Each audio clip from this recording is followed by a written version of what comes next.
नमस्कार. आपण बनवणार आहोत खिचडीला ऑप्शन अशी बटाट्याची चटणी. बटाटे चिरून घेतले, मस्त धुवून घेतले. 3 ते 4 बटाटे घेतले आहेत. कढईमध्ये तेल गरम करून घेतले.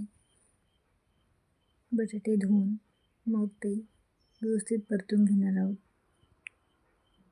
छान असे बटाटे कढईमध्ये आपण परतून घेणार आहोत. 5 मिनिटे झाकण ठेवावे. वाफ काढली असते. त्यानंतर चवीनुसार मीठ घालावे आणि व्यवस्थित परतून घेऊया. परतून झाल्यानंतर परत पुन्हा 5 मिनिटे वाफ काढायची आहे.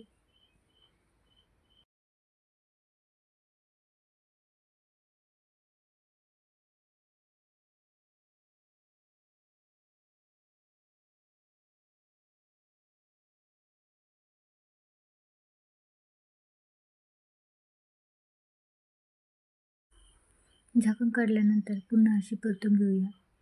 छान अशी आपली बटाट्याची चटणी तयार आहे उपवासासाठी.